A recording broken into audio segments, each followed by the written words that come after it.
द्वापर युग में भोजवंशी राजा उग्रसेन मथुरा में राज्य करता था। उसके आताई पुत्र कंस ने उसे गद्दी से उतार दिया और स्वयं मथुरा का राजा बन बैठा।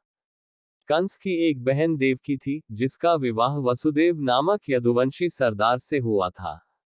एक समय कंस अपनी बहन देवकी को उसकी ससुराल पहुंचाने जा रहा था।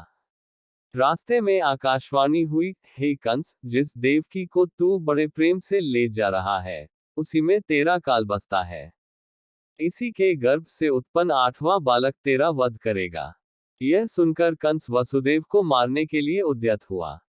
तब देवकी ने उससे विनयपूर्वक कहा, मेरे गर्भ से जो संतान होगी, उसे मैं तुम्हारे सामने ला दूंगी। बहनोई को मारने से क्या लाभ है। कंस ने देवकी की बात मान ली और मथुरा वापस चला आया। उसने वसुदेव और देवकी को कारागृह में डाल दिया। वसुदेव देवकी के एक एक करके 7 बच्चे हुए और सातों को जन्म लेते ही कंस ने मार डाला। अब 8वां बच्चा होने वाला था। कारागार में उन पर कड़े पहरे बैठा दिए गए। उसी समय नंद की पत्नी यशोदा को भी बच्चा होने वाला था। उन्होंने वसुदेव देवकी के दुखी जीवन को देख 8वें बच्चे की रक्षा का उपाय रचा। जिस समय वसुदेव देवकी को पुत्र पैदा हुआ, उसी समय संयोग से यशोदा के गर्भ से एक कन्या का जन्म हुआ, जो और कुछ नहीं सिर्फ माया थी।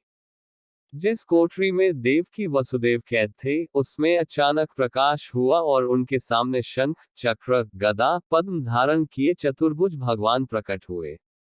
दोनों भगवान के चरणों में गिर पड़े। तब भगवान ने उनसे कहा, अब मैं पुनः नवजात शिशु का रूप धारण कर लेता हूँ। तुम मुझे इसी समय अपने मित्र नंद जी के घर वृंदावन में भेज आओ और उनके यहाँ जो कन्या जन्मी है, उसे लाकर कंस के हवाले कर दो। इस समय वातावरण अनुकूल नहीं है, फिर भी तुम चिंता न करो। जागते हुए पहरेदार सो जाएंगे, कारागृह के फाटक अपने आप खुल जाएंगे और उफनती अथाह यमुना तुमको पार जाने का मार्ग दे देगी।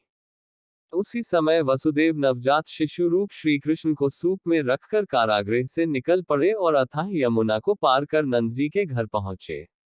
वहां उन्होंने नवजात शिशु को यशोदा के साथ सुला दिया और कन्या को लेकर मथुरा आ गए। कारागृह के फाटक पूर्ववत बंद हो गए। अब कंस को सूचना मिली कि वसुदेव देवकी को बच्चा पैदा हुआ है। उसने बंदीगृह में जाकर देवकी के हाथ से नवजात कन्या को छीनकर पृथ्वी पर पटक देना चाहा, परंतु वह कन्या आकाश में उड़ गई और वहां से कहा, अरे मूर्ख, मुझे मारने से क्या होगा। तुझे मारने वाला तो वृंदावन में जा पहुंचा है। वह जल्द ही तुझे तेरे पापों का दंड देगा। यह है कृष्ण जन्म की कथा।